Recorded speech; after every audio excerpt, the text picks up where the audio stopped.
What's going on, YouTube fam? It's your boy Wisco Madman coming at you with day 6 of the Rittenhouse trial breakdown. Today we get into Dr. Doug Kelly, who is the medical examiner for Kenosha. He determines the cause of death in these two deaths. So Anthony Huber apparently died from a single bullet to the chest below the left nipple, and that bullet came out in the right shoulder. Don't ask me, don't know how, don't completely understand how that works. I would assume it kind of came across the body, but that's what he testified to. Rosenbaum had quite a bit of stippling. To get into description of stippling. So the two main things that I remember from this trial and his testimony is Doug talks about soot stippling and gunpowder stippling. Now, most people know that the bullet comes out of the end of the barrel, but what they don't realize is there's also a flash, there's gunpowder, there's soot, gases come out. Basically, all this can cause damage to the skin if you're close enough. So, as I said, the two particular ones that we get into is the soot stippling, which means that you're literally like within that much space of the barrel tip. And that just simply means that soot doesn't go very far at all. So that stippling just burns the skin at a short distance. Then we get into the gunpowder stippling, and gunpowder stippling can go much further, more like up to 4 feet with an AR-15 is what Dr. Kelly testifies to. Now, this is important, as I said, because Joseph Rosenbaum had quite a bit of stippling on his body. He was shot in the hand. He was shot in the right side of the groin/pelvis area. He was shot to the right side of the head. And the hand shot, that when he was shot to the hand, that bullet went through his hand, hit the pavement, fragmented, and then hit his thigh. Then he was shot an inch to the left of the spine in the back upper half. Now, to give you a full breakdown, the way Dr. Doug Kelly figures it potentially could have happened, the medical examiners pay attention to a few things. They'll look at potential pictures from the incident, if there is any. Video is obviously what they really want. And then obviously the autopsy of what bullet holes and stuff like that, because simple autopsies are not going to tell them 100% what happened. It can just tell them what holes are there. So from all this, Dr. Doug Kelly believes that the first shot went to the pelvis, as I spoke to. Then, and in this process, he's figuring that Joseph Rosenbaum was lunging forward at the time. We know it was debated in the past. That's what the ME feels, is that he was in forward motion, shot in the pelvis. Chances are being shot in the pelvis made him collapse. Well, I guess that's the wrong collapse. It would have been shot in the right side pelvis, so it made him collapse on the right hand side. He starts going down. His right hand goes to swipe that barrel as he's falling so he doesn't get shot again. This is a very quick succession. It's pop, pop, pop, pop. So, then as he's falling, he grabs that barrel, or gets damn close to grabbing the barrel. I guess kind of like this, because they're saying the pinky and ring finger, based on the stippling, the soot stippling, didn't have any. Or, how did that go? testifies to Rosenbaum having soot stippling on the ring and middle fingers. So the ring and middle finger had it, but the pinky did not. So he's figuring the pinky was just over the tip of the barrel, so it wouldn't have gotten stippling. But then the ring and middle were not. So he gets shot in the hand there. That bullet hits off, fractures off, hits his thighs. Then as he's continuing to go downward, there's the way the bullet to the head went is he's saying it was more of a top of the head or something of that sort, the way the direction was. So it would have been from falling forward when he got shot in the head, and then the shot to the back is in the left of the spine in the upper half, and he's figuring that's as you're going down, the head had fell past, and he got the last shot there. So that's how that breakdown goes. And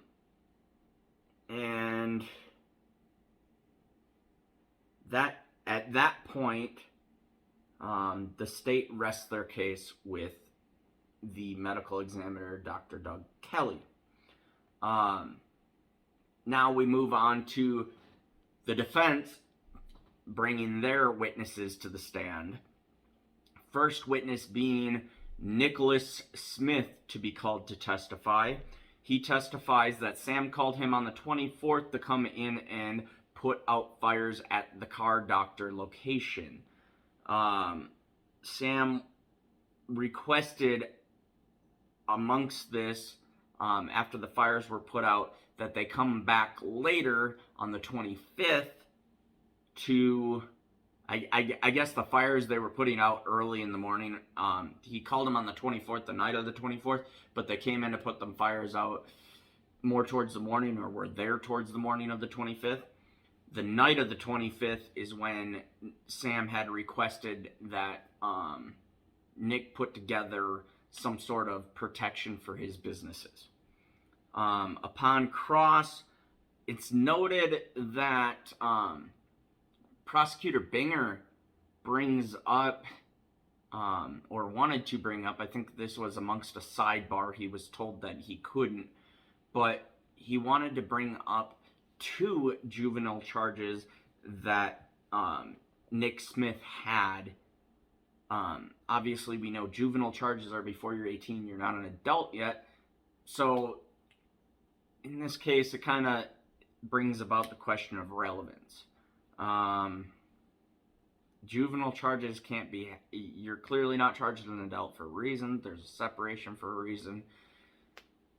And Binger just simply wants to bring that about for more discredit, more painting these people as hoodlums, in my opinion. We move on to Joanne Fiedler. And Joanne Fiedler, I gotta say, man, within minutes of watching her testimony, I like her. She's an older lady that's in her 40s or 50s, I would say. That's a complete guesstimation. I don't remember if her age was ever spoke of. Actually, I almost want to say 56 was spoken of right at the get-go, because it was kind of an awkward moment where the defense lawyer's like, oh, my bad, I didn't mean to ask that. Anyway, so Joanne is the founder. Like I said, she's no bullshit, but she is the founder of the United Citizens for Patriotism. And she just explains this group as simply a patriots group that's there to help their community. They've noticed, her generation was very, there were values and stuff like that, discipline, respect, belief in country, and things like that were just, people helped each other out. There was less falling apart like there is today. And that's why she started this group, is to get similar-minded people, some veterans and stuff like that, together to help out in the community, to give people hope in the United States of America. So she simply explains that her and Jason Lukowski and Ryan Balch and whoever else came, they came down in 2 vehicles. I think it was a total of 4 of them. I forget what the other gentleman's name was. But they all come down, and to her knowledge, there was no particular plan on where they were going to protect. They ended up at the car source locations. She testifies to the fact that Joseph Rosenbaum was really kind of a shit starter, a troublemaker that night. And at one point throughout the night, he simply said that he was going to, as she put it, kill us motherfucking N-words. And apparently that wasn't just a solo instance. He repeated this. Then it's also mentioned when she's talking about him that she's seen him. She knew of him. She didn't know the name, obviously, at the time, but she's seen pictures since, and she had recognized this gentleman throughout the night. And she said that she sees him go like this, kind of like lobbing something. She didn't see particularly what the object was. It was being lobbed to them up on the roof of the car source where they were. And all of a sudden, she just remembers coughing, gagging. Her nose was running, and her eyes started watering almost immediately as soon as this was lobbed towards them. She knows that this object of whatever it was lobbed by Mr. Joseph Rosenbaum. And all she also remembers is hearing the guys around her up on the roof go, chemical bomb, and that's when she pulled her mask on. She also mentions a guy the militia happened to call Yellow Pants, which coincidentally happens to be the name that the prosecution and the courts have given an individual that has no name in this particular instance. Yellow Pants was jumping on a car at the car source that night. And I guess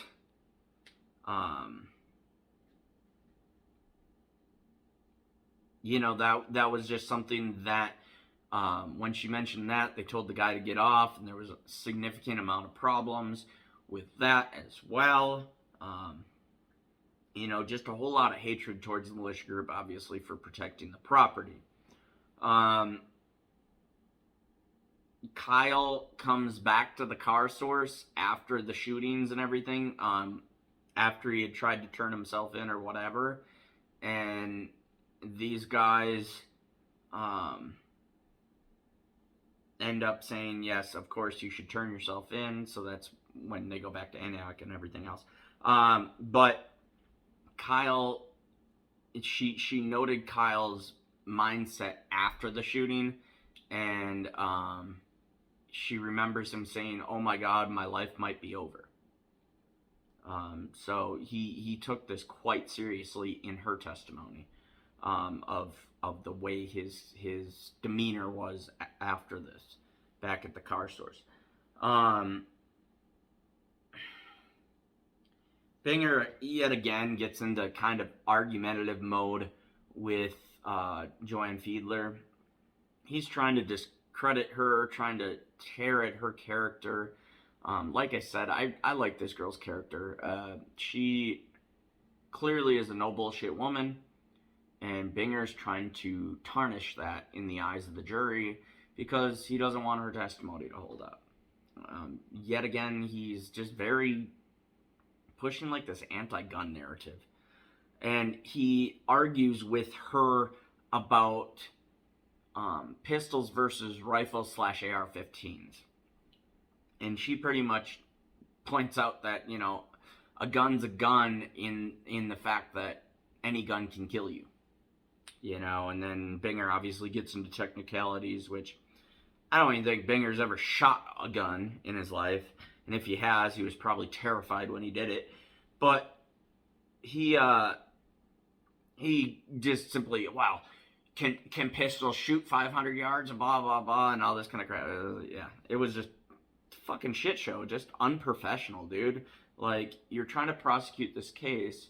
You should prosecute it with the utmost professionalism so there's no question when the verdict's reached that you did your job to present the case to the best of your ability. Binger is just really condescending to Miss Fiedler, and, you know,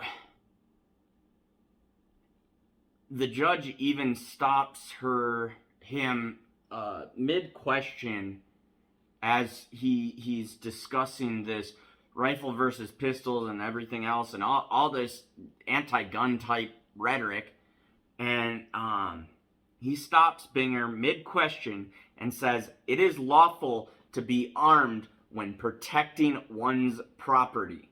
It is not lawful to use deadly force in the protection of said property." It is important that we not get that confused. So it's not illegal, meaning it's completely legal, to protect one's property while possessing and displaying an open carry rifle. That is the point he makes.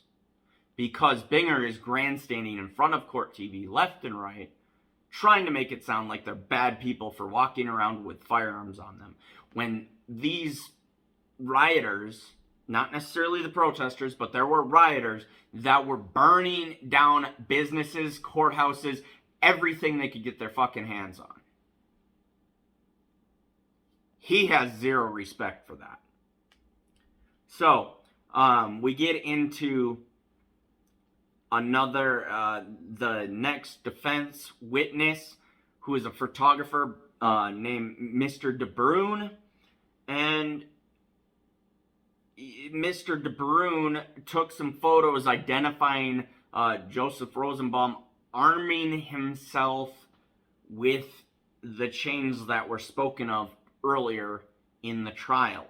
I may not have made mention of them because there wasn't any solid proof to these chains earlier on. He has photos, and he literally describes them and proves that they were trailer chains, thick-ass fucking chains that he was taking and swinging around like, I don't know what, nunchucks or whatever the hell you want to call them. Whether or not he actually used them on anybody, there's no evidence that he did. He also confirms that he heard Joseph Rosenbaum saying, "Shoot me, N-word." So there's that amongst the night. Just a lot of... Weren't all these guys white boys?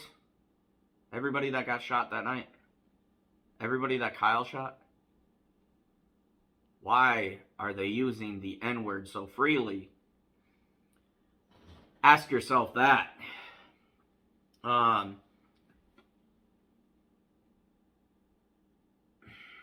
Binger also, it's noted that he intimidated Mr. DeBrune prior to the trial, and Mr. DeBrune testifies that Binger asked if there was anything that he'd like to add to the police statement.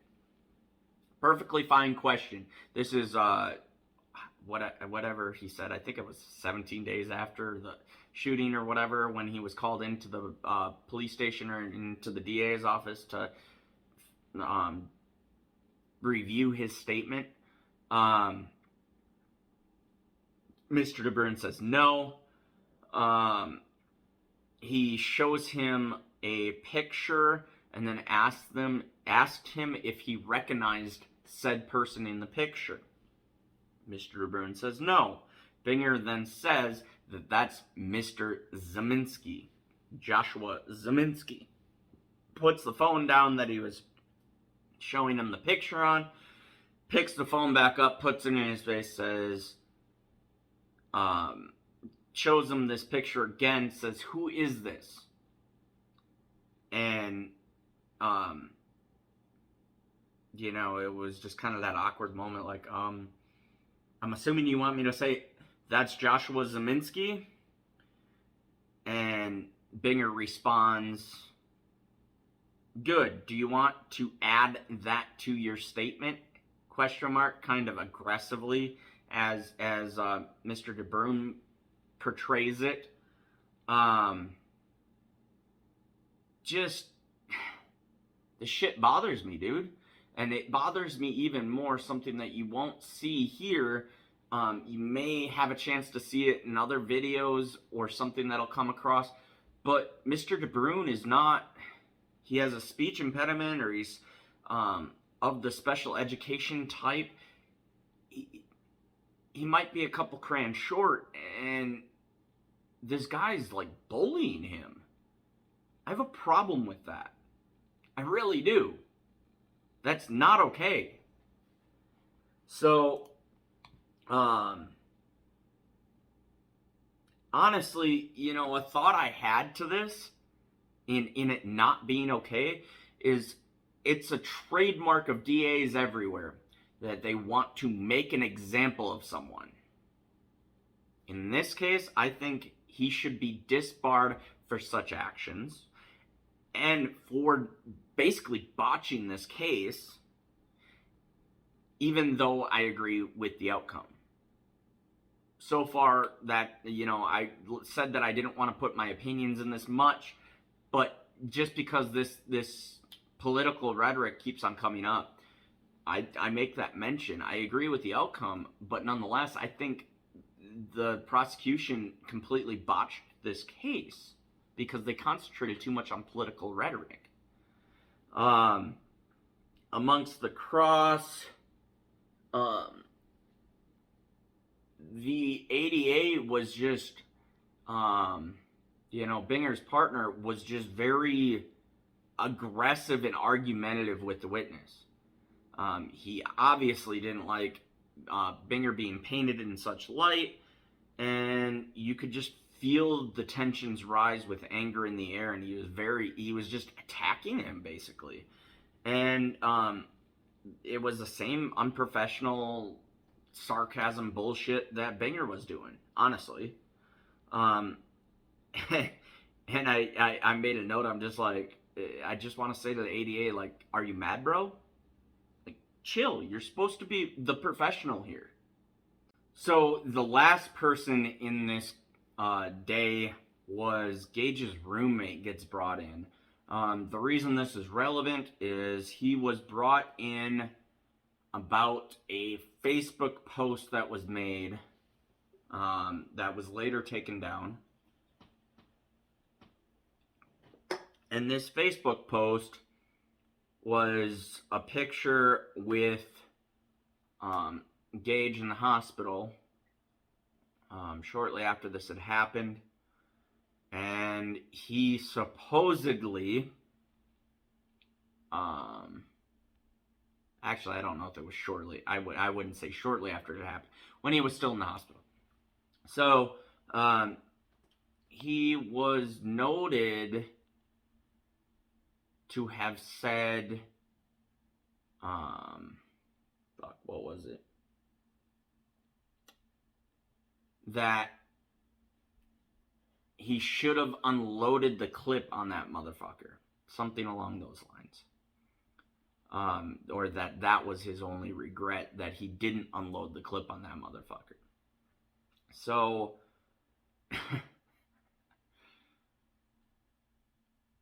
Gage gross courts, everybody. That's what we would have thought. The roommate admits, or claims, whether this is backpedaling or what it is, I understand his claim, so I lean towards he's telling the truth. But the roommate says that it was a heat of the moment type thing. He was trying to defend his friend.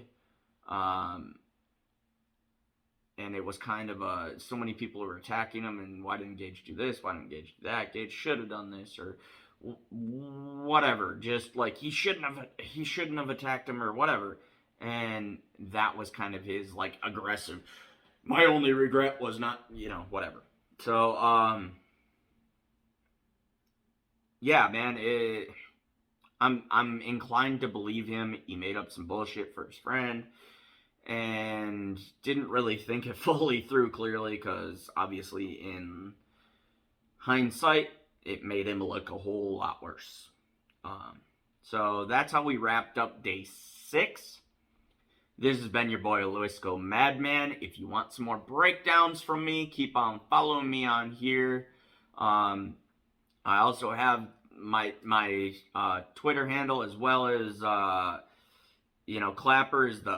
Clapper and YouTube are the main platforms that I use. So go ahead and follow me on both those. I consistently come out with stuff when I'm not working. And yeah, let me know what y'all think. Let me know if you have any questions, if there's anything I can clear up for you that I may not have said clearly, or rumors that you had heard. I'd be more than glad to say, hey, yeah, that sounds about right. I had heard something. I can go back and review it and let you know. Yeah, I'll catch y'all on the next one. Peace.